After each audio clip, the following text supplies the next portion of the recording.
नमस्कार दोस्तों, श्री हरि कृपा एजुकेशन में आपका स्वागत है। मैं हूं उमेद सिंह चौहान और हम देख रहे थे सरल इंग्लिश के वीडियोस।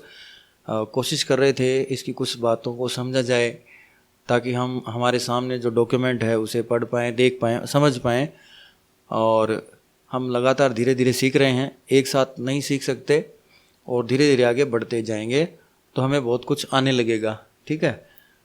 हमारा पास्ट टेंस चल रहा था और कल हमने जो पढ़ा था, आखिरी जो वीडियो हमने देखा था उसमें पास्ट इंडेफिनिट देखा था। उसकी एक स्लाइड मैं खोलना चाहूँगा पहले। इसमें यहाँ पर ये जो आप रेड कलर में देख रहे हैं, यहाँ पर एक बी की बजाय लास्ट जो वीडियो में एक एम छपा हुआ था, तो वो एक टाइपो मिस्टेक थी। ठीक है बस, और इसको आप थोड़ा सा ध्यान कर लीजिएगा और कोई दिक्कत नहीं है, बाकी सब सही था। ठीक है, तो ये स्क्रीनशॉट आप ले सकते हैं। आप चाहें तो अपनी जो रिकॉर्ड है उसमें भी ठीक कर लीजिए। बस यहीं पर एक एम छपा हुआ था जो कि अब बी है। ठीक है, अब देखते हैं आज के बारे में कि पास्ट कंटिन्यूअस टेंस हमें देखना है। इस टेंस का क्या मतलब है, क्या ज़रूरत है। देखिए, तारीखों का एक कैलेंडर है। इसमें हमने 8 जून 2020 जैसे प्रेजेंट है। ठीक है, इसी तरीके से 1 मई 2030 ये फ्यूचर की तारीख है और समय इधर से इधर यूँ लगातार आगे बढ़ रहा है, रिवर्स नहीं जाता, आगे ही चलता है। ये पास्ट है 27 जून 2018। अब हम इस टेंस में किस चीज़ की बात करते हैं कि आज की तारीख से पहले। ठीक है, जो भी है वो पास्ट है। किसी भी तारीख को अगर हमसे पूछा जाए कि उस तारीख को या उतने बजे आप क्या कर रहे थे, तो हम जब उसको बताते हैं उसी चीज़ को कहते हैं पास्ट कंटिन्यूअस टेंस। मतलब पास्ट के किसी समय पर, किसी बिंदु पर हम लोग क्या कर रहे थे, उस दौरान कौन सा काम जारी था, उसका विवरण देना हो तो हमें पास्ट कंटिन्यूअस टेंस की आवश्यकता पड़ती है। सेंटेंस बनाए जाते हैं और बताया जाता है। सेंटेंस इसी तरह के बनेंगे जो हमने पहले बनाए हैं। इसको देख लेते हैं। इसमें साधारण सी बात लिखी हुई है कि ये किस काम आता है या क्यों इसकी ज़रूरत है। ठीक है, हमारे बीते हुए समय में किसी पॉइंट पर हम कौन सा काम कर रहे थे या कौन सा काम चल रहा था, चाहे कोई दूसरा कर रहा हो या हमने किया हो या अपने आप हो रहा हो, ये बताने के लिए इस टेंस का प्रयोग करते हैं। वर्तमान में इस कार्य के बारे में बातचीत ही चल रही होती है क्योंकि कार्य तो हो चुका होता है और उस पॉइंट विशेष पर यह पूछा जाता है कि उस वक्त तुम क्या कर रहे थे। ठीक है, अभी तो केवल बातचीत हो रही है। वाक्य नेगेटिव में बना सकते हैं और सवाल भी पूछ सकते हैं। ठीक है, अब हम देखते हैं अगली स्लाइड की इसमें किस तरह से सेंटेंस बनाया जाता है, कौन से सवाल होते हैं, कौन से जवाब होते हैं। आइए देखते हैं। ये एक वही सेंटेंसेस के प्रकार हैं कि कौन कौन से हो सकते हैं आपके सामने। ये इस टेंस के कुछ रूल्स हैं, इनको देखेंगे और ये कुछ एग्जांपल्स हैं। इनमें आपको अलग अलग किस्म के वही सेंटेंस टाइप मिलेंगे जो पहले देखे हैं। ठीक है, देख लेते हैं।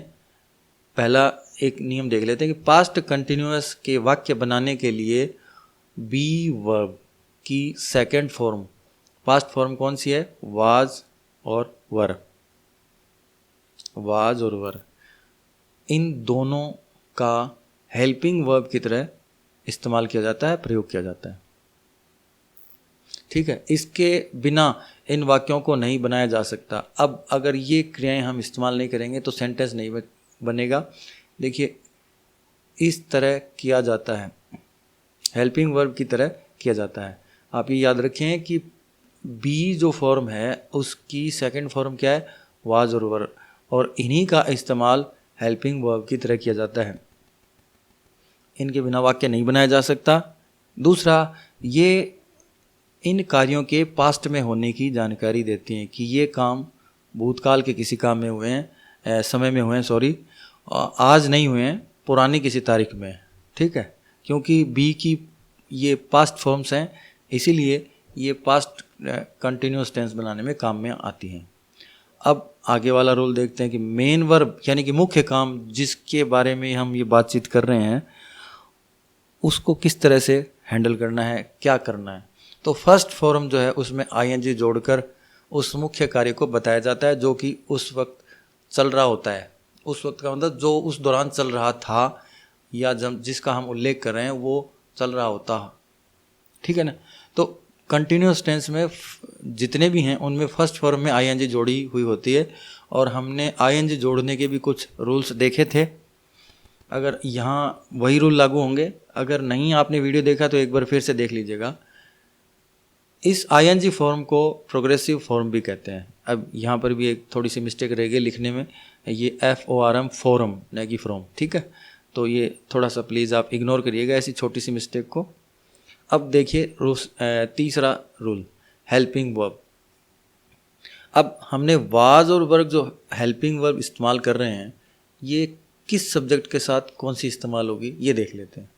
हेल्पिंग वर्ब जो है वो singular subject he, she, it, name और इसके अलावा आई, इनके साथ वाज का प्रयोग किया जाएगा। और प्लूरल सब्जेक्ट हमारे जो होते हैं वी, दे, यू, इनके साथ वर का प्रयोग किया जाएगा, ठीक है।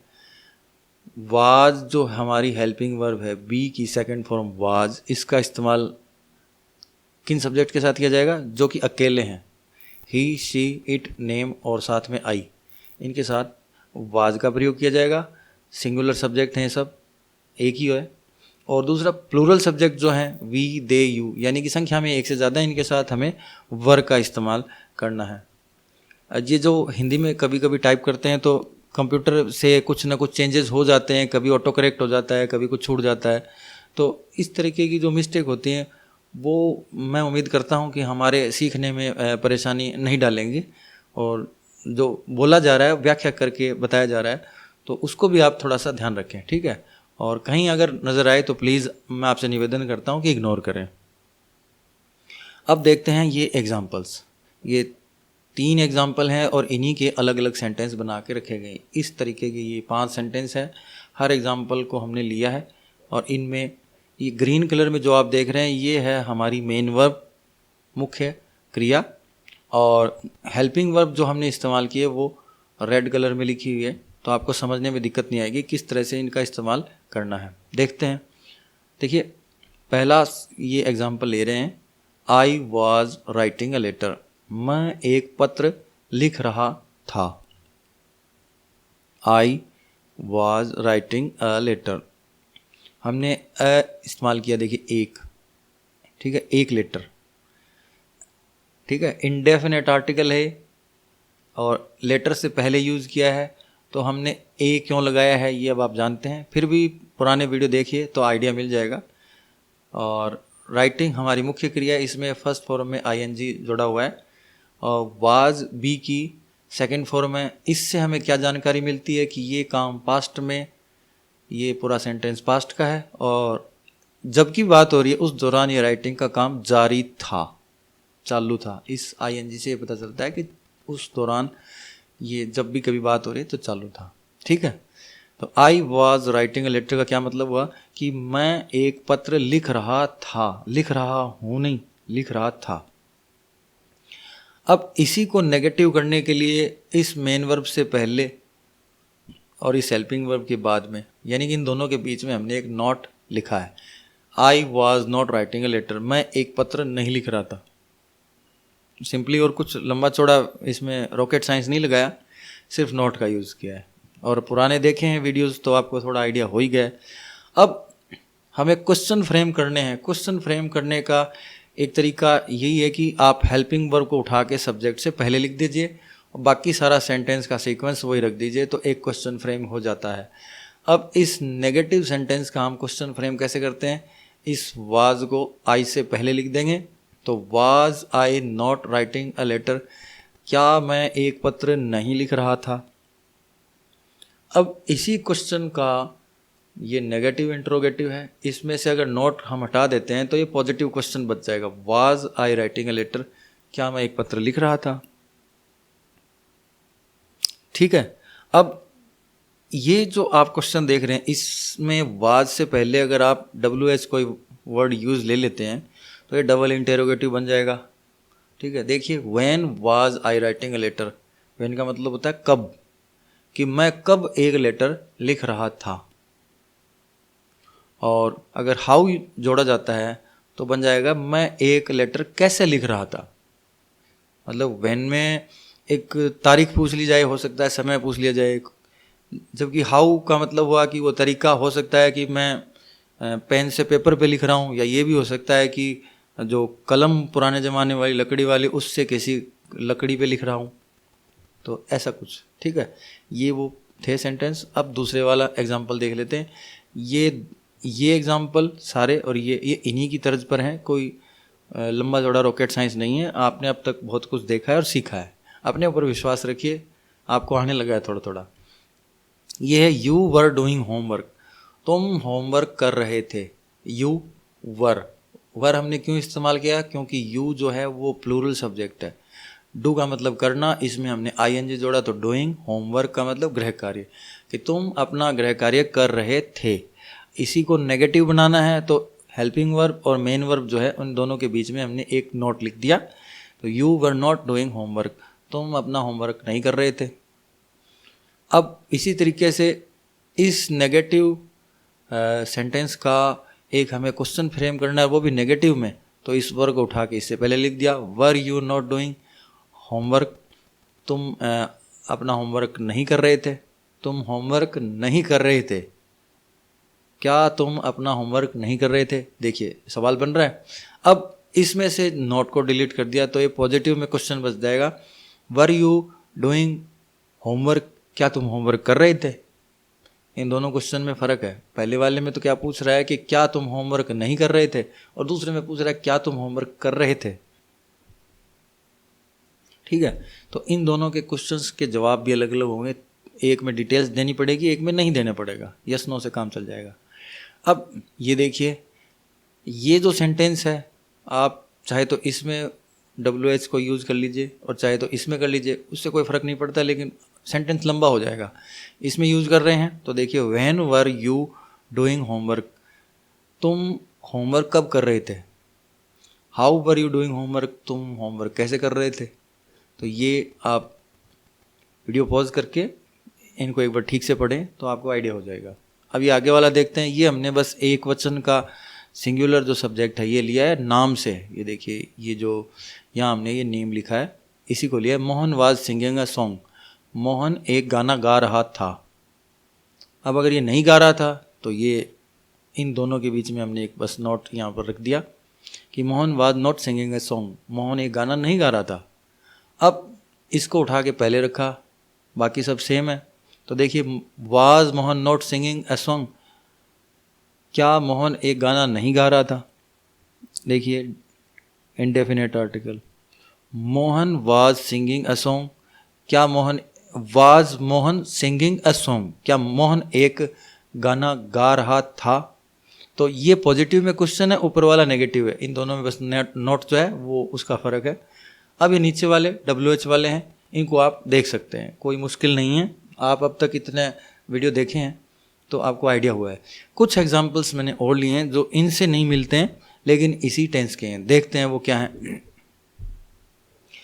देखिए, व्हाट वाज ही डूइंग, वह क्या कर रहा था। व्हाट वाज ही डूइंग, वह क्या कर रहा था। इस सेंटेंस में हमने क्या किया है कि हेल्पिंग वर्ब जो है वो, अगर ये सेंटेंस पॉजिटिव में होता तो ही के बाद में लिखते, लेकिन अब क्वेश्चन बना रहे हैं तो पहले लिख दिया, और उससे भी पहले हमने एक WH वर्ड जोड़ दिया। तो व्हाट वाज ही डूइंग, वह क्या कर रहा था। ठीक है, इसी तरीके से ये नीचे वाला है, सेम ही है, WH जोड़ा है। वेयर वर वी गोइंग, हम कहाँ जा रहे थे। How many traveller were going, कितने यात्री जा रहे थे। हाउ मैनी का मतलब कितने, मैनी जिन नाउन्स को हम गिन सकते हैं वहाँ पर आप मैनी यूज़ कर लीजिए, कोई दिक्कत नहीं है। ट्रैवलर्स यानी कि यात्री, एस लगाया हुआ है, इसका मतलब इनकी संख्या एक से ज़्यादा है। ठीक है, और जब ये ज़्यादा हैं इसीलिए ये वर हमने इस्तेमाल किया है। ठीक है, अब ये एग्जाम्पल देखते हैं। Why were you not returning my book, तुम मेरी किताब वापस क्यों नहीं कर रहे हो, कर रहे थे। Why were you not returning my book, यानी कि तुम मेरी किताब वापस क्यों नहीं कर रहे थे। कोई व्यक्ति है, वो आपकी किताब ले गया था, किसी ज़माने में उसने नहीं रिटर्न की और उसने बाद में कर भी दी हो। अब आप उससे पूछना चाह रहे हो कि तुमने उस वक्त मुझे मेरी किताब क्यों नहीं दी थी। तो बता सकता है कि मैंने पढ़ा नहीं था या कोई भी एनीथिंग एल्स, जो भी जवाब बनता है वो दे सकता है। अब नीचे वाला क्वेश्चन देखिए, what was Suresh doing, Suresh क्या कर रहा था। डू का मतलब करना, क्या, ठीक है। इसी तरीके से वी वर रनिंग फास्ट, हम तेज दौड़ रहे थे, हम तेज दौड़ रहे थे। वी आर, वी बहुवचन है, प्लूरल है, इसलिए हमने वर का इस्तेमाल किया। और रनिंग फास्ट, ये फास्ट क्या है, थोड़ा सा दिमाग पे जोर दीजिए। रनिंग के साथ में हमने फास्ट जोड़ा है, तो इस फास्ट का क्या मतलब हुआ और क्यों इस्तेमाल किया गया। आई वॉज काउंटिंग मनी, मैं पैसे गिन रहा था। ये फेवरेट काम भी हो सकता है कुछ लोगों का। आई वॉज काउंटिंग मनी, मैं पैसे गिन रहा था, ठीक है। इसी तरीके से देखिए, the thief was running on the road, चोर रोड पे भाग रहा था। The thief was running on the road, चोर जो है वो रोड पे भाग रहा था। हम इसमें और भी कुछ जोड़ना चाहें तो जोड़ सकते हैं आगे, और कुछ अगर कोई सामान है या कुछ है तो एटसेट्रा जो भी हो। The bus was going to Delhi, bus Delhi जा रही थी। बस एक है और हम जिसकी बात कर रहे हैं वो हम जानते थे, जिसको हमने देखा है उसी की बात है, इसलिए हमने यहाँ पर एक आर्टिकल यूज़ किया the bus was going to Delhi, bus Delhi जा रही थी। Why were we worrying about the money, हम पैसे के बारे में क्यों चिंता कर रहे थे, पैसे के बारे में हम क्यों चिंता कर रहे थे। जब पैसे खूब सारे हों तो चिंता हो ही जाती है, और जब वो एडजस्ट हो जाते हैं तो फिर हम लोग ये सोचते हैं कि हम लोग क्यों कर रहे थे जब इतनी आसानी से पैसे एडजस्ट हो गए। तो ऐसे सेंटेंस देखिए ज़िंदगी में आते हैं। Why were we worrying about the money, हम पैसे के बारे में क्यों चिंता कर रहे थे। इसी तरीके से नीचे वाला देखिए, the police was searching the thief, police जो है वो चोर को ढूंढ रही थी, पुलिस चोर को ढूंढ रही थी। पुलिस एक साथ है इसलिए हमने वाज इस्तेमाल किया। पुलिस का मतलब देखिए, पुलिस अपने आप में एक है। अब वो बहुत सारे हवलदार हों, चाहे पुलिस हों, सिपाही कर्मी हों, उससे कोई फ़र्क नहीं पड़ता, वो एक साथ मिलकर काम कर रहे हैं, इसलिए वो एक ही हैं, एक ही नाउन है, इसीलिए इसको सिंगुलर काउंट करके हमने वाज का इस्तेमाल किया। The police was searching the thief, चोर को ढूंढ रहे थे। तो ये कुछ सेंटेंस थे जो प्रैक्टिस एग्जाम्पल के थे। आप इनके नेगेटिव पॉजिटिव देखिए, इसमें सारे शब्द हैं जो आपको पॉजिटिव बनाने के लिए चाहिए, जो आपको नेगेटिव बनाने के चाहिए। तो सारे तरीके के सेंटेंस है जो कि आपने पिछले एग्जाम्पल्स में देखे, उनके बना के देखें, ट्राई करें, रूल को याद करने की कोशिश करें। क्या था, बी में जो बी है उसकी सेकंड फॉर्म वाज वर इस्तेमाल करनी है। प्लूरल सब्जेक्ट के साथ आप वर यूज़ करेंगे और सिंगुलर सब्जेक्ट के साथ वाज यूज़ करेंगे। और मेन जो वर्ब है, मुख्य जो काम आप बताना चाहते हैं, वो फर्स्ट फॉर्म होगी, उसमें साथ में आईएनजी होगा। यहाँ पर प्रोग्रेसिव में देखिए फ्रॉम जो छपा हुआ है, इसमें आप थोड़ा सा करेक्शन कर लीजिए, ये फॉर्म है FORM, ठीक है। ऐसी टाइप ऑफ मिस्टेक को आप इग्नोर करें। ये लिखावट में जब मल्टीपल लैंग्वेज कलर वगैरह एडजस्टमेंट करते हैं तो ऐसा कुछ रह जाता है छोटा मोटा। तो ये था आज का वीडियो, उम्मीद करता हूँ पसंद आया होगा। आप नोट्स बना रहे हैं, बहुत अच्छी बात है। अगले वीडियोज़ में हम और भी कुछ देखेंगे जो ऑनलाइन रीडिंग के बारे में होंगे, कि ऑनलाइन नोट्स कैसे पढ़ें, या हम क्या देखें कि हमारी अंग्रेज़ी इम्प्रूव हो, हमारी वोकेबलरी कैसे बढ़े, ठीक है। तब तक के लिए मिलते हैं आपसे, नमस्कार।